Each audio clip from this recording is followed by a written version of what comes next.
Hello and welcome to Tokyo Inklings. My name is CY and you can find me on my website at tokyostationpens.com, on Instagram and TikTok at tokyostationpens, and on Twitter at tokyostationmnh. And my name is Jacob. I'm a food fan on Instagram and on Twitter, and I have a blog at foodfan.com.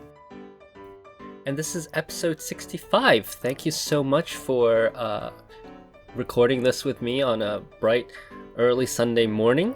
Not quite bright, but sure. Yeah, you know. I'm usually not awake at this hour, but I know you usually are. So, thank you, jet lag, for readjusting my sleeping patterns. It's been good to be back. I got back on Thursday, and as we were making the show notes for this episode, we realized that this is going to be a packed episode. So, my suggestion is we'll go right into it and we'll have some topics that we have to talk about next time instead. Yeah, sounds good to me. All right, so first things first, I believe it was last weekend, I want to say, we had this Ink and Deco Numa, and this is kind of the continuation of Bungujoshi's Ink Numa, which we've covered like almost every year. Yeah, so they keep changing the name of the event. There was Inkunuma, and then was like Inku and Dekunuma, and now it's like Bungujikan, Inkujikan, Dekujikan, whatever it is. I call it Inkunuma because that's the only name I can remember. Yes, so how was that? This was like the third or fourth time it was held, and the venue was once again this Keio department store in Shinjuku, which like most department stores has this big event space, right, where they run various events. And one difference this time was, well, at least for me, was that I booked my ticket a bit later than usual. So, they open up for reservations and like 2-3 weeks in advance. I waited more than a week this time, but to my surprise, all the time slots were still available. So I was started wondering if, maybe there are just too many ink events right now. Maybe, this won't be as popular as the previous ones. I was wrong. I was wrong for sure. There were at least, I would say it was in the ballpark, like 100 people just waiting outside.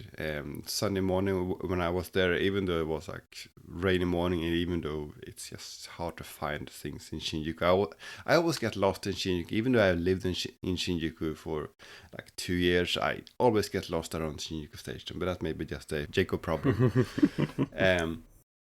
But yeah, it was tons of people there, and the doors opened, and just like before, people just rushed to get all of the most coveted exotic inks, like the melon soda, Bungujoshi inks, and what have you. And it was a big event, but it was really hard to get to the tables because there were just like swarms of Numas at all of the popular tables at all time.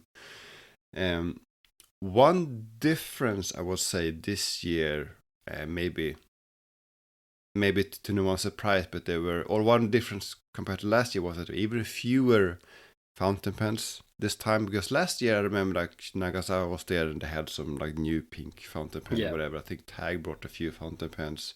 There were quite a few last year. I thought very few fountain pens this year, but I saw even more glass pens than before, and they weren't, maybe I'll get in trouble for this, but they weren't the S tier of glass pens. And by S tier I mean like the Hase and Tooth and Tessar, maybe on. That's sort of in the S tier of popularity, the unobtainium glass pens, right?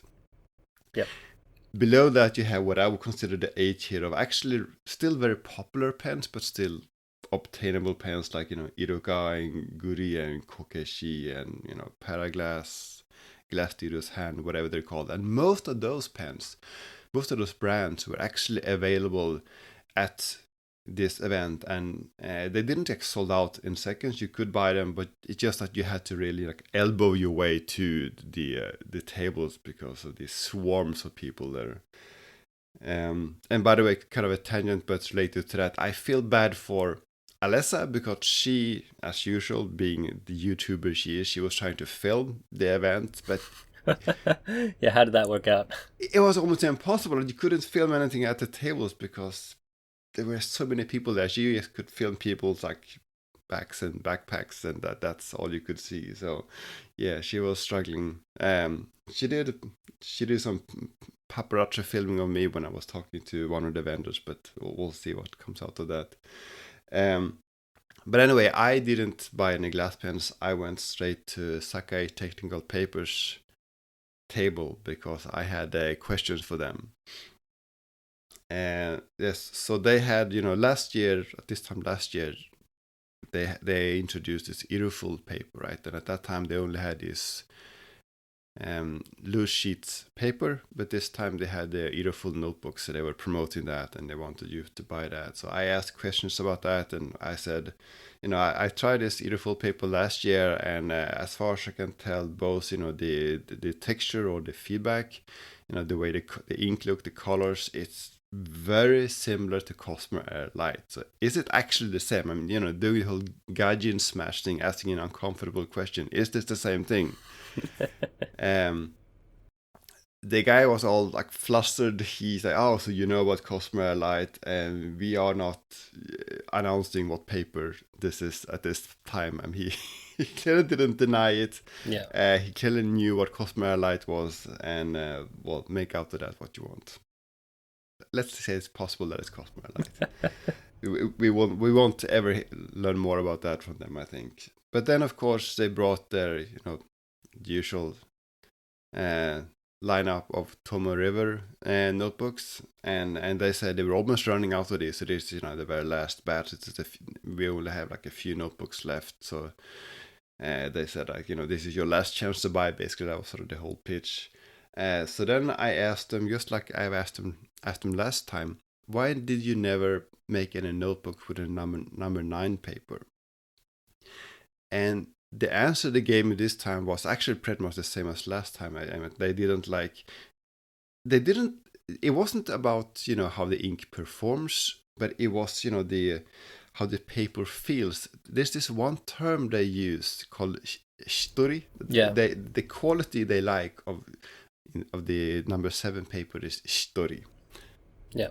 And in fact, even if you go to their blog, that's also the term they use. I'm not actually sure what they mean by that, but clearly they don't think that the number 9 paper has the same amount of story, and it's not worth making notebooks of.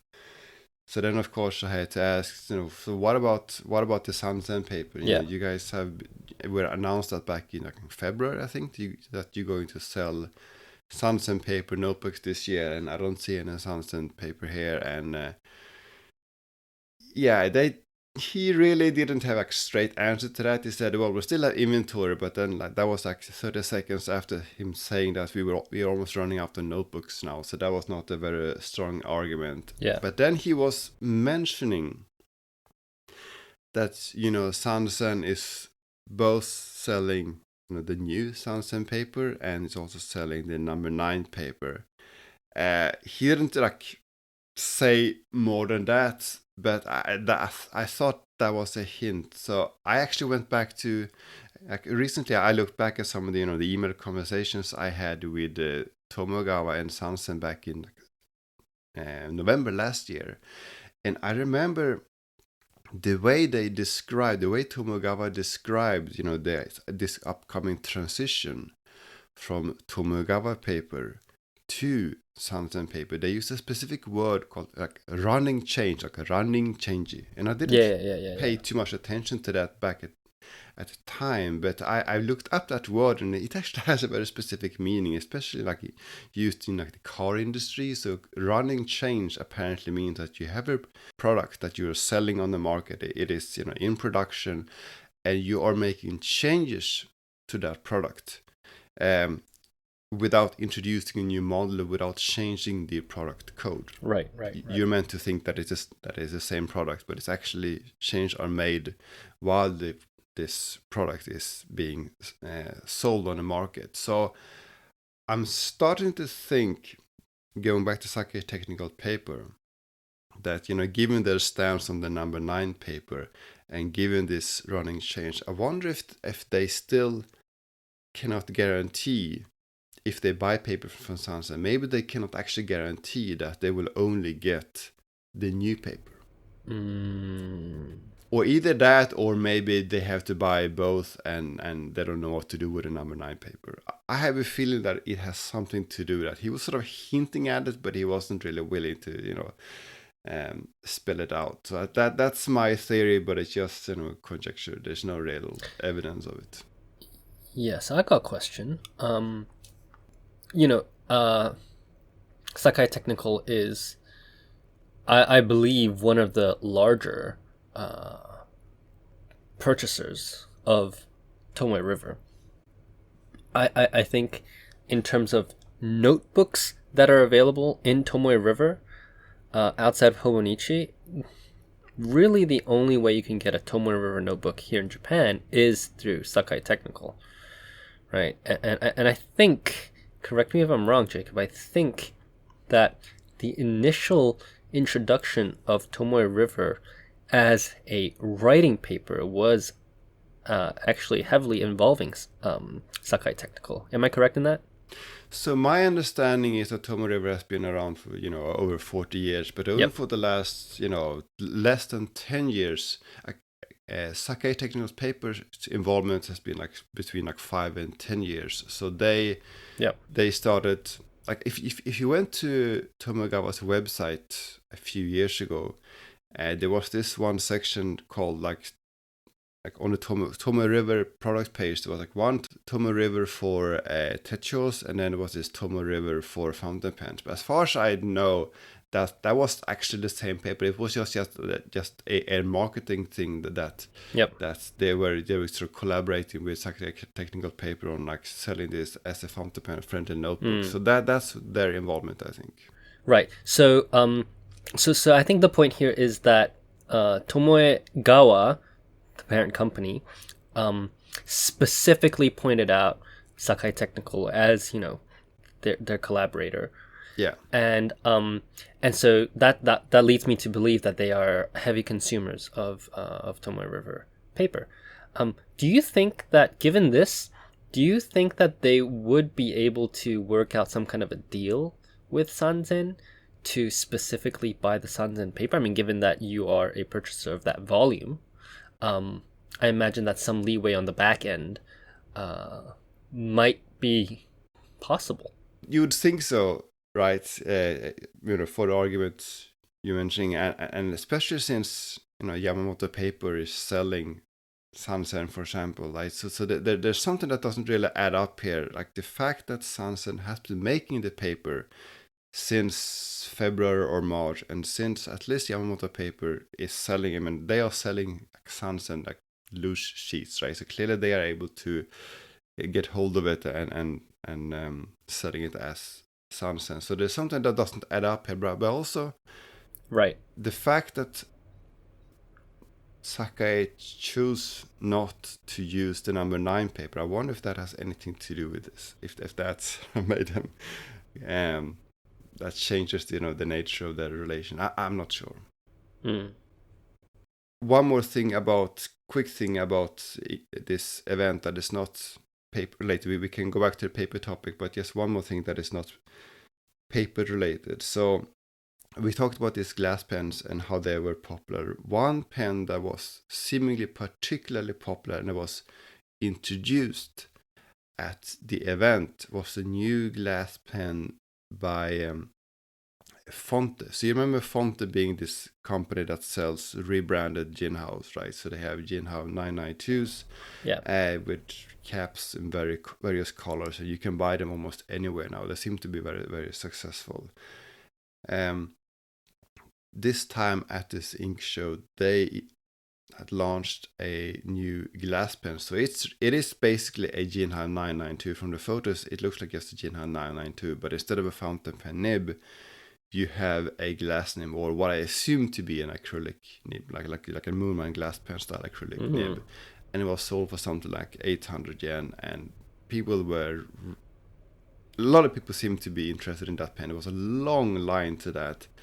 And I think I think this is a smart product to launch, and I think this is exactly the trend this year, right? So we talked about, the Kakimori pens, we talked about Pilot Iro Utsushi, we talked about Sailors Hokoro, and now this one. So what they have in common is that they are like affordable glass pen alternatives, and I think that is one of the most clear trends, at least in Japan, Right. this year.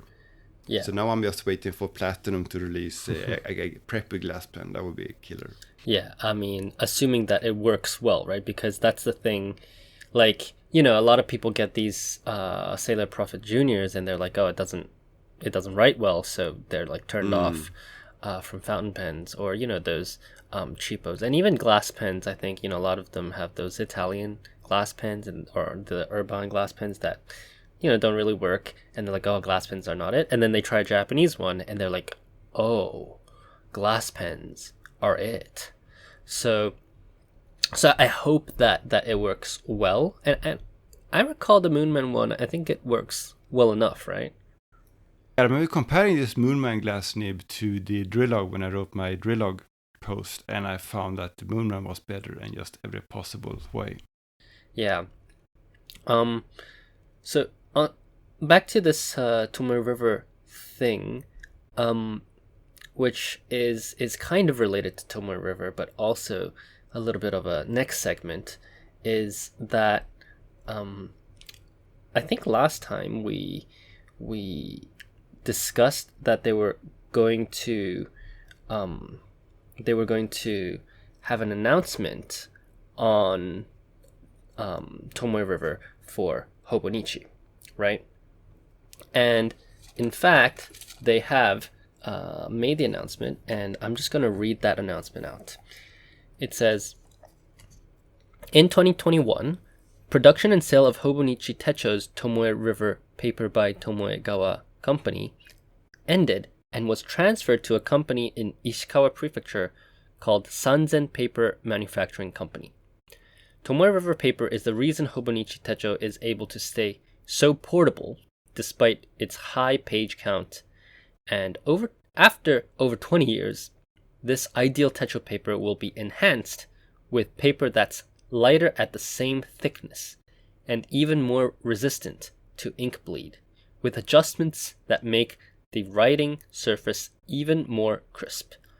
Before this new Techo paper makes its appearance in the 2024 edition, you can try it out for yourself.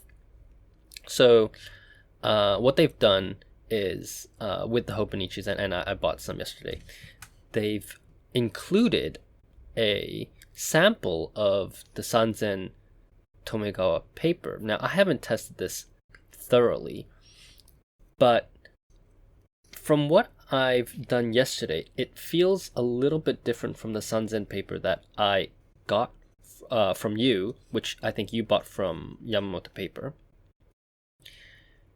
Could this be part of that running change that you were referring to? The running change that they described was from Tomogawa paper to Sanzen paper. Okay. But Alessa made the same observation that you did, which is that this paper that Hobonichi provided, this sample, behaves slightly different than the paper we've gotten from Yamamoto. So I don't know if they have either like further tweaked the formula, or if there's any chance that this is a Hobonichi specialization. Yeah. So to summarize the change that I felt, I recall distinctly that the Sanzen paper that you got from Yamamoto felt a little bit like Cosmo Airlight in the way that it was a bit cushioned. And there is a specific reason for that. The specific reason for that is that it has the same, it is 52 GSM, but it is actually, according to Shumino Bungobaku, it is actually slightly thicker. And I think that is what gives it that slight cushion feel. Yeah, which is weird because the 68 GSM doesn't have that cushion feel, at least for number 7. So this one that I got from Hobonichi, it definitely feels different from number 7 paper. It feels more textured, but I didn't feel that cushiony feel that I really disliked about Cosmo Air Light. I would say that the bleed, or not the bleed through, but the show through is still quite significant in this paper, but I have to say that this is very thin. And so we'll see. I think people who like it. People who don't like it won't like it. I think for 90% of the people who are Hobonichi purchasers will buy it anyway. The interesting thing here is that there's an asterisk on the bottom. It says, the Hobonichi Techo weeks will make the paper change on a different schedule, with new paper beginning in the 2025 edition Techo. So the regular Hobonichis will be on Sanzen, not this year, but the year after, and then the weeks will be on the year after that. I think they've left it ambiguous whether this paper is number 7 or number 9. The surprising thing here would be that they have enough stash of number 7 paper to be able to do this, right? Either Hobonichi, or if Sansen had this hidden stash of number 7 paper, because we're talking about a lot of paper, right? Hobonichi is quite popular, so that's the big question mark. And number 7 paper was discontinued in December 2019, so it's been like a good 3 years. And it is conceivable, given that they knew, I mean, when they announced last year, if you remember, there was a big question what they would do last year. So last year they announced we're still gonna do number 7, or the old paper. I don't think they call it number 7 specifically, but it's possible that they were so uncertain about the future that they already back then, or maybe even earlier, that they make sure they have enough inventory of whatever paper they think that they need, just in case. Yeah. But then there's another question on the longevity of paper, because Japan is a humid country, especially in the summer, and paper degrades over time if you store it, right? So I'm wondering how far in advance they could realistically even buy that paper. And again, I'm not a paper expert. We would need somebody who's more versed in the technical aspect of it. But I think the jury's still out on whether this year's Tomoe River is number 7 or number 9, because the announcement only says that it's from Tomoegawa company. But you have the notebook now. Have you tried it? I have not tried it yet, because I bought it about 8 hours ago, or no, maybe like 20 hours ago. Yeah, but yeah. I need to give you some of that Kakimori ink we wish I used to. Oh gosh. Yeah. Okay. So that was the Ink and Deco Numa, which was exciting. Next thing that I want to talk about are some new releases. Firstly, we have, as we discussed last time, the Maruzen Autumn Pen Fair, and Jacob, you've seen the postcard. Have you seen the actual products? No, I was meant to go to Maruzen yesterday, but I didn't have time. But I've seen. Yeah, I got this postcard like a few days ago, and this was about the Marunouchi event, so the Oazo event, and I was a bit confused when I got this postcard, because as we discussed in like 1 or 2 episodes ago, Shishikura said there's going to be a lemon pen, and there's going to be a purple pen, right? So it was, first of all, the quality of the photo here on the postcard is so bad I can't really tell if it's purple, but then I've seen photos on her Instagram feed that makes it more clear that at least the cap is purple. But the other thing was this Waka lemon, like unripe lemon pen. I thought I had misunderstood her that this is actually the lemon pen, and that is not actually Shishikura pen. So I was really confused, and also that's what I thought too. Since I only got this from the Marunouchi store, I thought maybe I misunderstood the whole thing about the Nihonbashi event. But then, of course, she posted, was it just 1 or 2 days ago Yep. on her Instagram feed, that the actual lemon pen, or the Shishikura lemon pen, I should say, where it is actually yellow, at least the barrel is translucent yellow, and also that's when she said that this is going to be a Nihonbashi exclusive. So now, then finally things made sense again. So I actually got both the postcards. First time that I got the postcards before you, I think. But I was very confused as well because, last year they did this thing where they had the simultaneous events, and so I knew that the pre-order started on the 1st, which is the day that I landed. So when I landed at the airport, the first thing I did was, of course, I called Maruzen.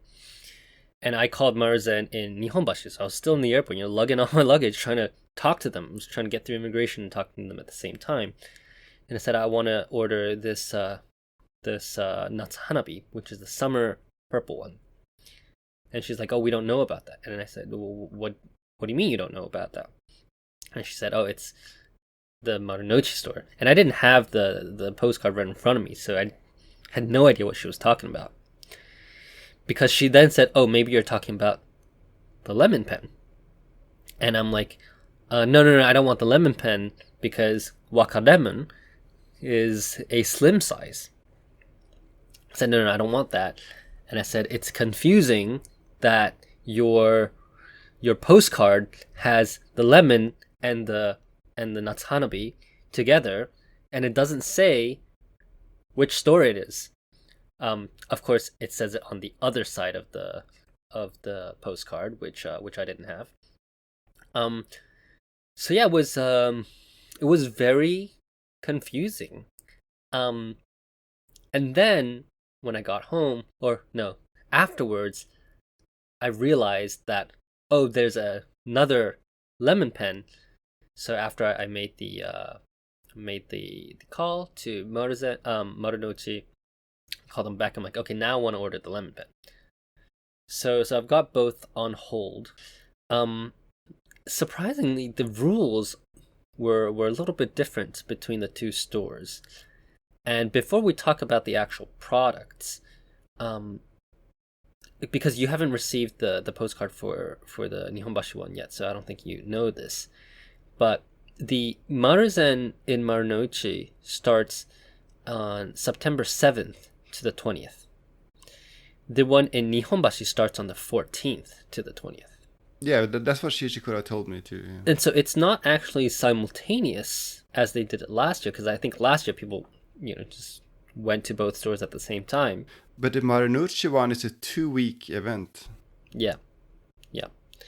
It's staggered. So it's a little bit annoying because then I can't just get everything on the 7th. But it is what it is. But do you really think that the pens will sell out that fast? Because the only thing that ever sells out fast at Maruzen events are if there's like a pilot. Only if it's like a vest style pilot, or if it's a custom Urusha. If it's not that, then it's usually only the inks. Right? I remember last time, Waka Lemon was actually an ink. Last time it was a Waka Lemon ink, and there was this Oasis ink, and they sold out in like 1 or 2 days. But everything else was still available for like weeks, if not months. Well, we'll see, and I guess we'll talk a little bit about the products in a bit. But yeah, I feel like the Marunouchi event isn't as interesting as last year. Last year we had the Akarenga pilot, which I think was pretty cool. We had the 2 inks. This year it's just the pens, and then there's the pen clinic, and then you have this ink lab, which you mix your own ink, and then you have the Aurora, which is quite frankly not interesting because this is a pen that's already available elsewhere for half the price. And then you have the Parker. Yeah, and you have the Parker. The Nihonbashi one is a little bit more interesting because they've got, if I understand correctly, they've got Ohashito, they have Eboya, and they have Glass Kobo Aun, who's gonna come. And we've talked a little bit about the Aoun glass pens. You need to make a reservation. Yeah, I just call them S tier. So Yeah, it's I think that's interesting because I've not seen glass pens at Murderzen, and we've discussed at length how Murderzen is. It's an establishment for the writing community here. Having recognition by Murderzen for a glass pen, I think is going to maybe change the way that the traditional fountain pen users view glass pens. Hopefully.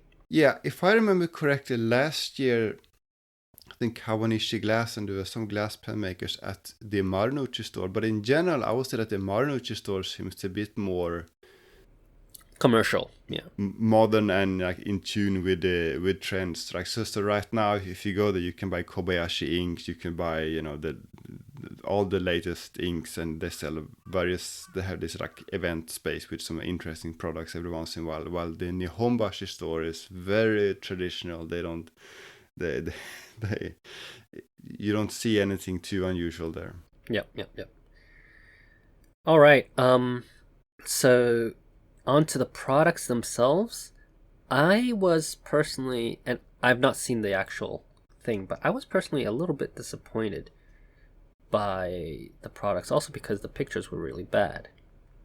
But we were told a purple pen, and this is not what I would describe as purple, even from Shishikura-san's pictures. It's more of like a deep bluish, and then the cap is maybe purple if you shine a light on it, right? Like it's really pushing the definition of purple, and I think even with the engraving, it's supposed to be a firework, or supposed to be fireworks, but even that was a little bit, I think, disappointing. So I don't think, to answer your question just now, I don't think these will sell out immediately. However, I think they will sell out eventually. Yeah, they will eventually sell out for sure. But also the Natsu Hanabi, I feel like I've seen that pen before. It's not different enough from last year's pens. Now I understand why you want to go with blue. Blue is the very popular, safe color. Safe. You're always gonna sell out of blue pens. I get that, but it does seem too similar to what we've already seen, even from Shishikura. And I mean, it's very similar, I think, to the Sirius Blue, but the Sirius Blue has larger, chunkier glitter. Shishikura-san did say, and this is something that you can't really see from the photos, but she said that the glitter flakes are multicolored. However, that being said, the Supernova from Bungubox last year also had multicolored glitter flakes, and that just makes it look gray. Yeah, that's true. That pen looks great. Yeah, that's true. Yeah. So anyway, I think these are pens that we really have to see in person because, I think we gave Shishikura-san a little bit of heat on the podcast when she released the owl, but now looking back, I think the owl does look pretty nice. So I'd like to give her the benefit of the doubt, and we can make a decision once we see the products themselves. Well, I kind of like the lemon though. I mean, it's not my favorite color combination, but it looks different enough from her previous pens, and I really like the little nib engraving. I think the lemon's popular. I do think though, and I gotten in trouble for saying that in the past, I don't think the people who buy these pens are necessarily the same people who, appreciate and really are interested in this whole, Mars and lemon history. Yeah. The lemon pen, I think the green is too olivey, too dark. Yeah. I wish it was, like the leaf, the color of the leaf, right? Which apparently was the inspiration. But yeah, last thing on these pens is the price. This is so last year it was 55,000 Japanese yen for the zoom nib. This year it's 58,300, so even more expensive. And I think they're really I mean, it's got the metal section and all, but I think these pens are really pushing the boundaries. So I think the price will also be a barrier to a lot of people. Yeah, but for overseas customers, the because the yen is U.S. customers I said, because the yen is so ridiculously cheap right now, it might still be Yeah. affordable. Yeah. Yeah. Or not affordable, but at least I mean it's not too bad. Right. So that's that about the Shikuras and the pen fair. We've got a bunch of different new releases that I think are more interesting. And I never thought I would say this about a platinum release, but Kobayashi has come out with their second pen in the 3776 series, the last being, of course, the Kawasemi C. And this time they've come up with the Kobayashi. Can you say this word? Clematis, I think. Yeah, so it's a name of a flower. I don't know how to, say it properly. But there is a Kobayashi ink with the same name, and which is one of the most popular inks. It was one of those like beautiful multi-shading inks. So I guess the pen is sort of, and they've done that in the past with Kawasemi too. I think Kawasemi was also an ink, if I remember correctly. Yes. But yeah, so this is a new 3776, which is this like translucent matte purple, and then the finials are matte reddish, I would say. For some reason, the grip section isn't matte. I couldn't do that one matte for some reason, but and it's slightly more expensive than the Kawasemi. So I think the Kawasemi was like 28,000. This one is 34,000. I will say.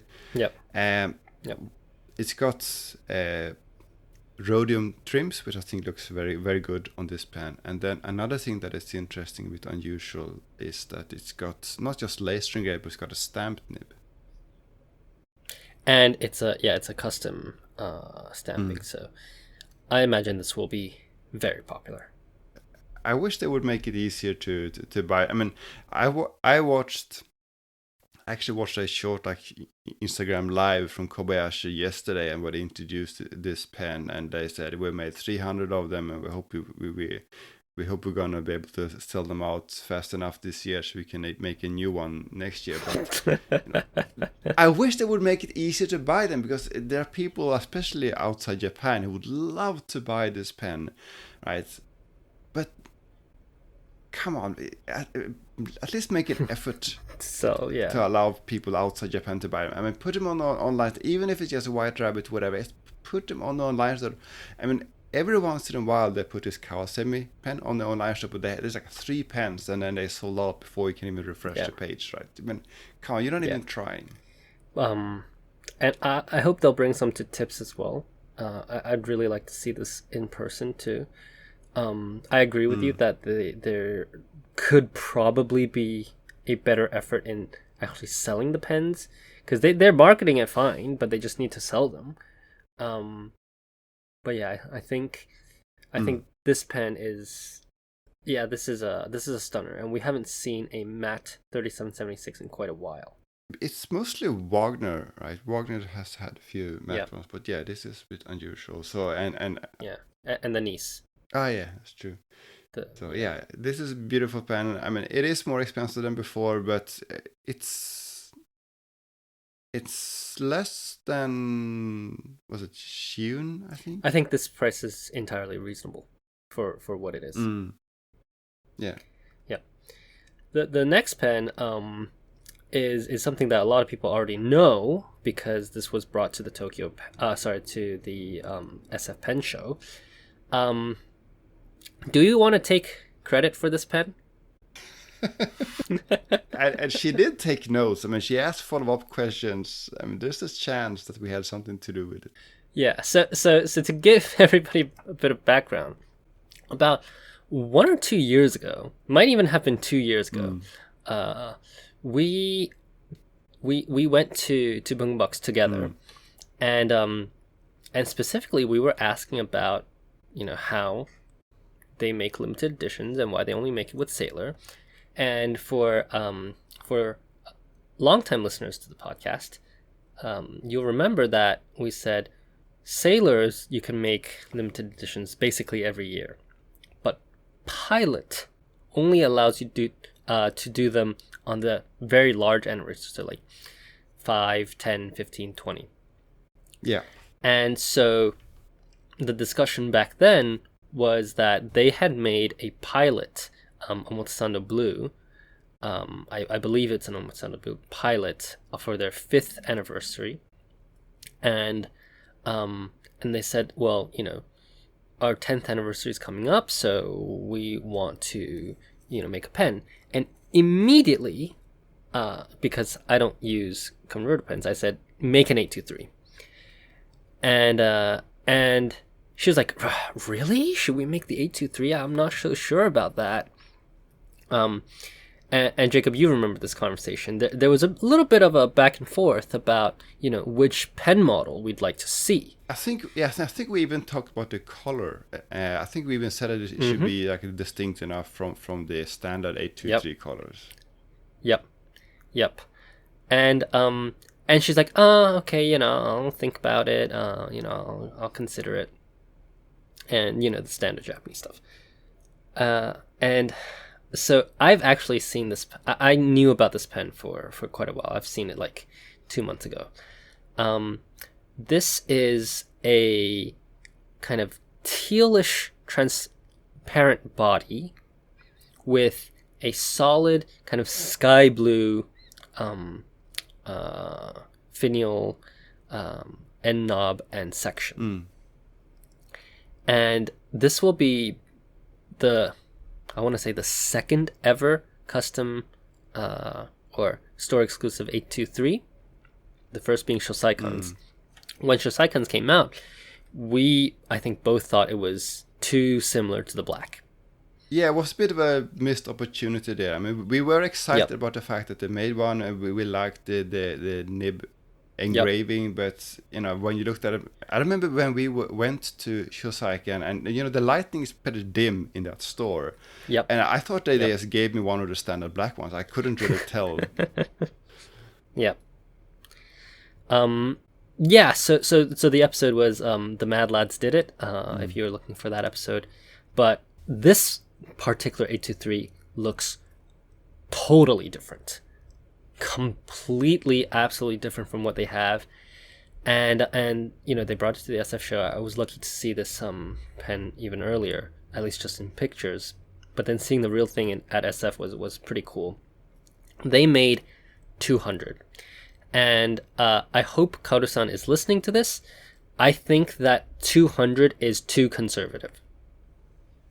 I fully agree. I think if there was I think this is a home run. I think that they did everything right. I've been fairly critical, maybe too critical of like Bungo Box releases recently. This one is an absolute home run. The only mistake I see is the quantity. Exactly. I think they underestimated the demand. Because I remember this Friday, they started taking they opened up a waiting list on a website this Friday around noon. Right. And I thought I was going to go to the website, but I was stuck in like a long meeting during lunch. And by the time that meeting was over and I went to the website, it was like, sorry, the waiting list is full. So what they did here was interesting. So they had 200 pens, and they opened 300 slots for the wait list. So they were basically, I don't want to say selling, but they were kind of selling the wait list because 300 people could sign up to purchase it, right? Yeah, that went in less than 3 minutes. Maybe 5, but, not a long time. I know people who were refreshing the page, trying to get stuff in, and even those people didn't get on the wait list. So this is popular. This is a home run. The colors, I don't know if they're exactly, something that is in line with my personal collection, but the way that they executed it, this is, as you said, it's home run. It's absolutely, Bungo Box at their best. And again, I hope, Kaoru-san, you're listening to this. Please make like 800 more. They could sell 1,000 easy, even at that price. So if they would want to do that, is it already too late? I mean, what I'm asking is, sometimes stores, they issue a limited edition, but then they just make more of them later, or they even add it to the standard lineup, which can be quite controversial, right? Especially if you buy them thinking that you're gonna get one of only 200 or whatever. Would you say it's already too late for Bangbox, or is it because no money has changed hands yet? It would still be okay for them to say, actually, we changed our mind, we want to make 2,000. I actually think it depends on whether these pens are numbered. If they're numbered, you can't make any more. So the Shosaika ones were numbered. If they're not numbered, then you have to order more. I mean, it's too good. And that's what they did with the Mikan pen. Right? The Mikan pen was very popular, so they did a reorder with a slightly different packaging, but still essentially the same pen. And people loved it. There was nobody complaining about the Mikan pen. So I think the problem is when you number them and then you order more. But even if it's not numbered, I can't remember how they announced that Mikan pen. But if they said, I don't know if they did, but if they said this is going to be limited to 300 and then they make another 400. I think that's exactly what they did. Okay.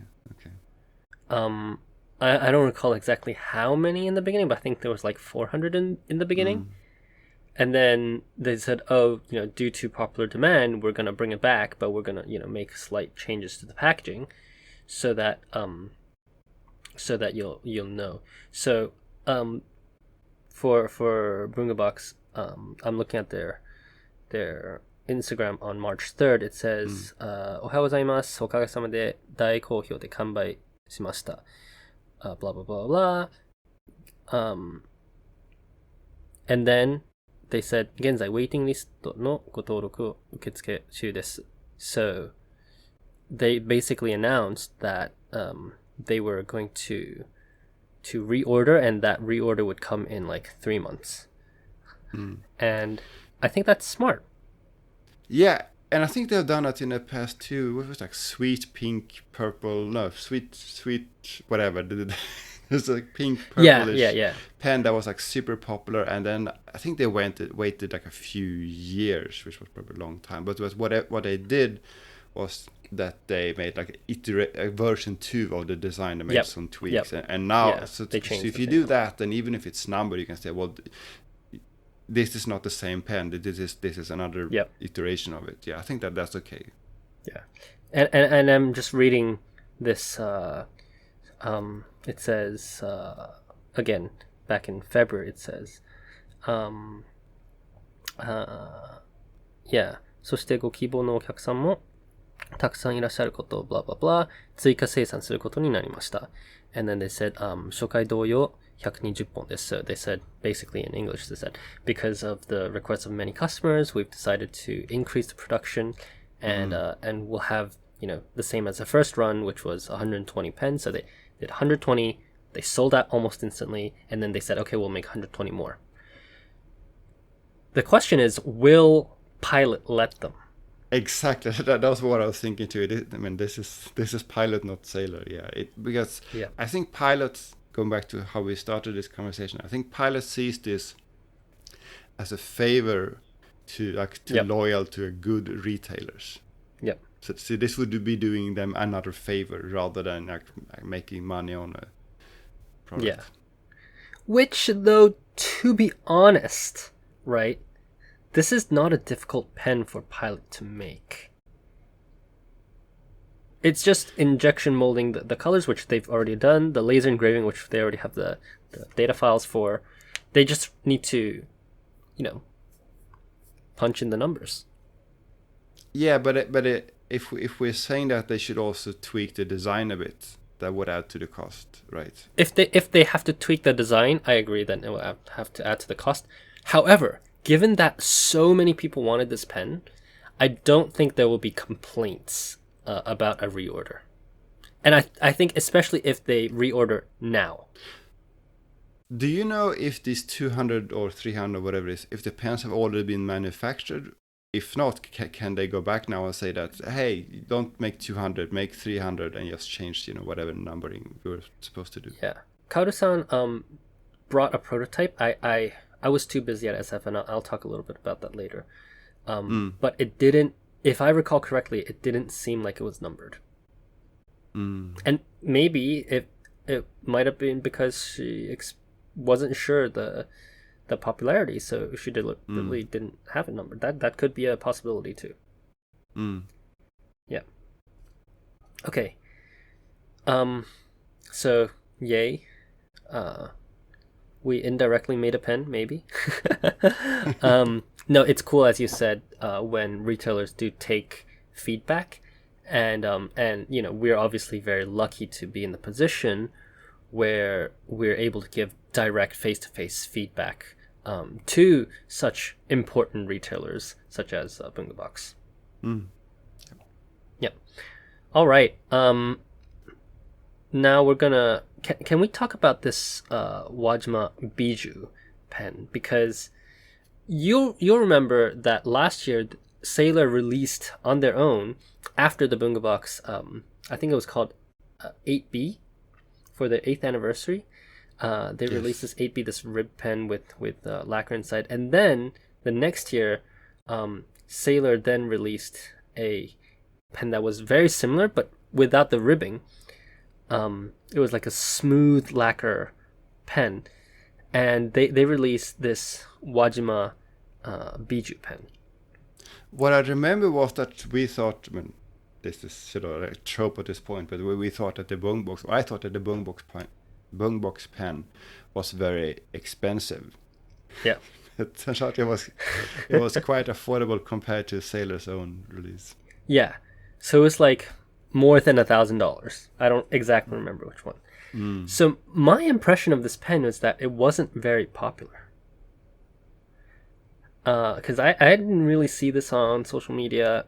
It's kind of a plain pen. It's just striped. But this year, they've decided to add 2 new colors to the Wajima Bijou selection, and this is 165,000 Japanese yen, limited to 300 pieces each color. So this is volume 2. And this pen has the Pro Gear size nib, right? The original pen also had the Pro Gear size nib, and this one also has a Pro Gear size nib, which is it has a metal section. So yeah, you're paying a lot for the actual urushi work. I mean, I don't know. It may well be worth it, but it sure looks expensive to me. Yeah. So I don't really want to discuss the financial like worth it or not worth it aspect, because that's really up to the customer to decide. However, I'm confused because I don't think these pens sold out of their first iteration. So I'm curious what the demand was for having a second version of the Wajima Bijou, especially since the colors are actually quite similar. So this time they did ruby and emerald, whereas, let me check, the first time they did red and teal, or more like a pinkish red. Yeah, but you're kind of assuming that the people who are buying these pens are the people who are like active on Instagram, right? I think that this pen could appeal to people like when you go to Wagner, you have this people who bring like their collection of 30 custom urushi pens. Sure. And to the extent that they are active on social media, that's probably just like an amoeba blog, right? Sure. This is a whole different group of people, I suspect. Yeah, I think you could be right, but I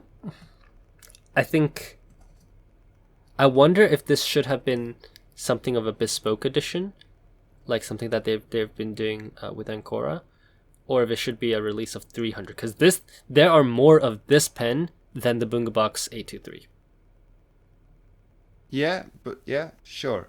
But maybe this is less about buying a fountain pen and more about buying a piece of Wajima Urushi. And going back to what we discussed before about Wajima Urushi, maybe that is the selling point here, and maybe that's a whole different group of people who wants a beautiful piece of Wajima Urushi. That's fair, and the craftsmanship, to be honest, is quite impressive because what they do is they lacquer the gathered body, so they lacquer an entire gathered body, and then they sand it down to be perfectly smooth. Yeah. Okay. So that's the Wajima Biju. Second thing is Ancora has, or not Ancora, but Sailor has a new pen for the summer, which is called the Minori. Have you seen this pen? Is this the 5th generation Shiori, or is it a different one? I think yeah, they labeled it as a Shiori 5th anniversary, pen. right? Yeah, and the Shiori, remind me if I'm, correct me if I'm wrong, but they were all flat tops, and this one is a round top. When I saw this one, I thought it was an Ishimaru Bunkudo store exclusive, because they have this this looks like an Ishimaru pen. Yeah. This, however, is the summer pen that I expected. This looks much more summery, I think, than the Shishikura one. Yeah, it is. It's a bit late for a summer pen, perhaps, but yeah, I agree that it's definitely a summer theme going on there. Yeah, I do want to complain, though, because their advertising for this pen is insanely terrible. I'm going to send you a post on Instagram. I just sent it to you. The paper that they use it's atrocious. The ink that it comes with, it's bleeding everywhere. The handwriting is terrible. Like this paper that they use is terrible. And the pictures are unprofessional. It's just somebody with a camera. So it's such a beautiful pen that's ruined by garbage photography, and we've complained about this before. But yeah, garbage photography and just terrible lighting. It's awful. And then when you compare and contrast that with Pilot, so I'm gonna send you one by Pilot, where they actually collaborated with Calligrapher to introduce their 16 different nib variations. Just the difference in quality is astounding. And I just wish, this is my plea to Sailor, step up your game. There's one point to make about this, though, which I think Alessa mentioned that too. Sometimes people consider, and this sounds crazy to fountain pen people, especially in the West, sometimes feathering is actually considered a feature here. If you go to some of the ink events and you look at some of the more quirky papers, sometimes they talk about interesting feathering being actually a feature that look how interesting the ink feathers in different colors on this particular paper. I can accept that when the feathering is across the fibers, but if you just zoom in on the picture that I sent you, the ink looks like, turd after a bad meal. But even if you look at Sailor's professional product photography shots of that ink, it seems to go from sort of olive green to a brownish. I wonder if what they're trying to say here is that it sort of dries more brownish with like a hint of green feathering. Yeah, well, what they've done is, if you look at the actual product shots, the ink doesn't feather on that paper, which is what you would expect. But the idea is that it dries differently, so it goes from a very brighter green color, and then it kind of settles into a more earthy Yeah. brownish color as a part of the story for this pen. Um, and I think that's fine. But then they're saying that if you put water on it after it dries, then it changes again. I wonder if that's what they're trying to illustrate here with the feathering. Oh yeah, so yeah, if it does say that if you put water on it, it turns green again. Yeah. But if you look at the last picture that they have, it still doesn't feather. Yeah. I mean, not in the way that it was in the writing picture. So I think the color is interesting. I actually think the color of this ink is inventive and new, even though it's kind of like a brown color. Um, but I think the execution of their marketing, I think there are probably better ways. Yeah, I mean, it's interesting choice of photo to lead with, right? If this is how you are introducing your 5th anniversary Shiori. Yeah. Okay, anyway, rant is over. Very quickly, this will be probably the last wrap up of my US tour. I was very fortunate, and I didn't talk about this last time, but I was very fortunate to be able to visit the Goulet Pen Company, their offices and their warehouse. I think the Goulets have really created an incredible brand, an incredible company. So I was very fortunate to be able to visit that, and I made an appearance on the Goulet Pencast, which was very fun. I did that with Drew,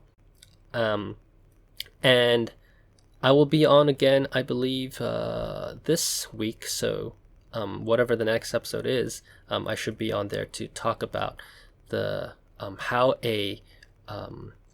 the local culture of a pen manufacturer influences the design language of their manufacturing. So it should be pretty fun. But yeah, I wanted to shout out and thank Goulet Pen Company and Drew Brown for organizing this. And yeah, it was a real blast. The food down there was really, really good. And Drew is just the nicest guy ever. I mean, I never met him in person, but I chatted with him on Instagram. He's just super friendly. Yeah. Yes. He's super, super nice, very excitable. But it was great. And I got to spend a lot of time with Drew because he was at DC. I went down to see him, and then we were both at the San Francisco Pen Show together. And speaking of which, there's several parts I want to talk about the San Francisco Pen Show. First, we did a mega talk show. So I think there are 4 premier stationery podcasts right now that are on air. The first one is, I think, Big Daddy Pen Addict, hosted by, of course, Brad Dowdy, or as I like to call him now, Bradley Dowdy, and Mike. So we had of course the Pen Addict. We had the Stationery Cafe, who lean more towards the planner side, the general stationery side. And I really like their happy hours as well, and I've been on that podcast a few times. We have Goulet Pen Company, who talk about releases and their company updates, and that's usually quite fun. And then we had us, so I kind of quote unquote represented us at this mega talk show, which was almost entirely, no, actually it was entirely organized by April. Penguins Creative on Instagram, and April of the Stationery Cafe. It was a lot of fun. It was a lot of fun because never before in the history of pen podcasting have all of us been in a single room. And we did a talk show. We answered a few questions. The video is on April's YouTube, but I think I'll upload a separate audio version that I recorded later. We answered questions that were prepared by April and that were pre-sourced, and then we took a few audience questions afterwards, and then we had a meet and greet. And one thing that struck me was how many people, again, I've said this in the past, but it's humbling, it's surprising to know how many people listen to this podcast. It's incredible. It's an incredible gift to us that so many listeners out there, recognize our voices, and yeah, it was just a great experience all around. So that I did want to shout out to April, and thank you. You may have offended a bunch of podcasters by calling this for the premiere podcast, but Well, on a regular schedule, right? I mean, a lot of the other podcasts are no longer recording on a regular schedule. But the meat of my SF Pen Show wrap up, I really want to talk about is the finances and the behind the scenes of actually preparing for a show like this. So I sold a lot of pens, and I was busy all day, every single day, for all of the weekends. Last month, I ground more pens than I've ever ground probably in my life. Every day was, from sunrise to sundown, I was grinding pens. And because our time is capped, so we can only grind so many pens in a day, just given the nature of, we need to spend time doing it. So it's not a scalable solution for us. So let's say, for example, if I were able to grind 25 pens in a day, and I charge an average of $50 per grind over 3 days, that's $3,750, right? And quite frankly, that just covers the costs. So overall, for me to fly over, and by the way, you can't do a grinding operation with just one person. You have to have a second person there helping you, take the names, control the crowd, and then for my situation, I was also selling pens. So this this $3,750 doesn't even cover the flight tickets to go over to the United States. And I thought that was interesting because one of the reasons for me to do this trip this time was really to understand the financial viability of doing something like this full time. I think a lot of people see it from the outside and they think, oh, you did really well, you were fully booked. But at the end of the day, I think nib grinding is very difficult to live off of full time. And that's probably a huge learning that I had from the show, and that kind of reaffirms my understanding that grinding pens is not enough. Right, but if you take the price of the flight ticket out of the equation, if you assume that you are actually in the US, for example, how would that change the financials? Yeah, so if you were in the US, and let's say you wanted to go to a DC pen show, right? DC pen show is 4 days. You're bringing 2 people, you're having a hotel room for 4 days. So maybe you come back home after costs, and of course you have to eat and stuff, right? You bring back home maybe $1,500.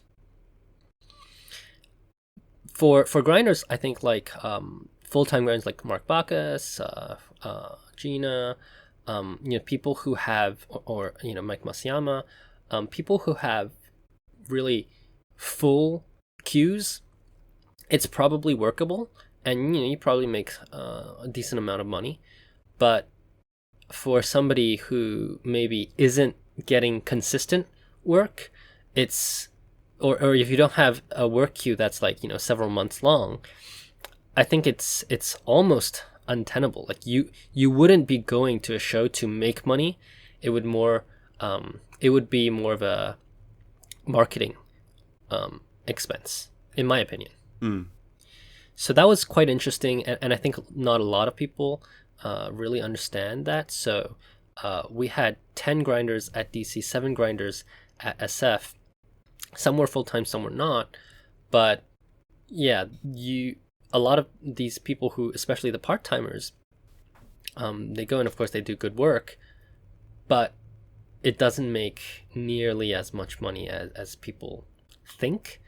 And I wanted to point that out because I think, going back to the controversial opinion that had several episodes ago, nobody's becoming, the next Elon Musk by doing this.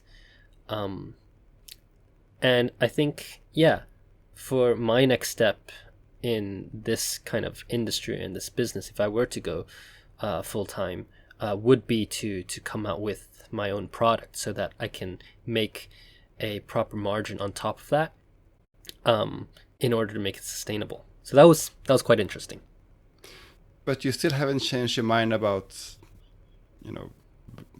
where you would want to be based if you're to do this full time. No, and we'll talk a little bit about grinding next time because I saw some very interesting things at Wagner yesterday. One thing about doing nib grinding in Japan, if that's the path you would choose to take. One thing I see increasingly from Nagahara right now is that he is collaborating with various retailers. It's been, Shosaikan, it's been Boombox, recently also Nagasawa. So I think if you go, I saw this today on, I think, a friend of the show, Sophia's Instagram feed. If you go to Nagasawa's website and you order some pen, you can choose as an add-on, add to your shopping cart, like a Nagahara grind on top of that. And I think that gives you a more stable source of income, I guess. That's the second thing that I realized this very quickly, just a few days into the DC show. So I was able to do a lot of work behind the scenes, and I think that's actually what really for the grinding part at least, really is the next step. Cutting deals behind the scenes. So I won't say who yet, but I had been talking to several retailers, and it's good because then they actually got to see my work, right?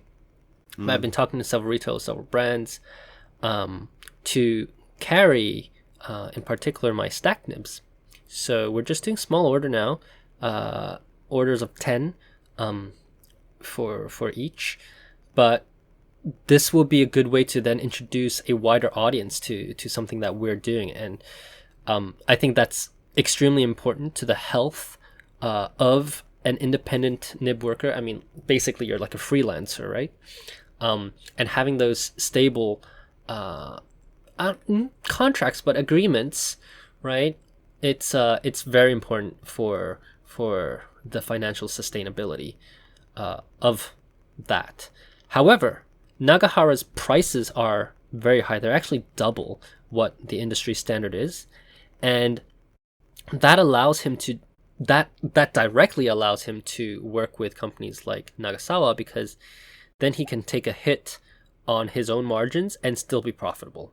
Whereas I think a lot of grinders now, because everybody is doing it freelance, the pricing is not attractive for retailers and brands to take on because they don't make enough money to justify that expense.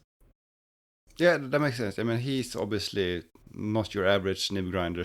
So, the rules don't really apply to him the same. They apply to most nib grinders. So right. That's true. Right. Another thing I wanted to say about is the stacked nibs. I would assume that if you want to do that on a more regular basis, then one thing you would need to figure out is the procurement cost, because that seems to be like a very variable cost right now. Exactly. There may be possibility to buy at a good price every once in a while, but you cannot really count on that, especially not if you're running this as a business. You would want a stable supplier at a price you can count on. Exactly, and that's the that's the challenge, let's say. All right. So I think that's really it for the SF Pen Show. Quickly to round the episode out, let's very, very quickly talk about the acquisitions. I only got 2 pens at the SF Pen Show. The first is a Bane with size 50 nib, and it's been lacquered by a Taiwanese lacquer artist. There are several issues with the pen, so I'll have to fix those, which is no problem. Isn't that really part of the bunny experience, though? Isn't it? I mean, I'm not really into cars, but I imagine that if you buy an Alfa Romeo, you expect to be able to do some work on it. Yeah. So it was sold to me as restored, and then afterwards I did contact the seller. I said, hey, there are some cracks here and there, but nothing that I can't really solve. So we'll work with that, and I've cleared it out with the seller, so no problem there. But the main reason why I got this is because I've never tried a Bane size 50 nib, and this is always something that I wanted to try. So I'm excited to write a little bit with it. I haven't written with it yet, but it has quite a nice bounce. I really appreciate that. And then the second pen I got is a Sailor pen, limited. Was released, I think, back in 2009 for the World Pen Satellite, and it has an custom engraving, so stamp, with a world and a heart with wings on the top that makes it look like a pineapple. So, sorry, is this a Sailor pen? It's a Sailor pen. You need to send a photo later. Okay. See what it is. It is so funny.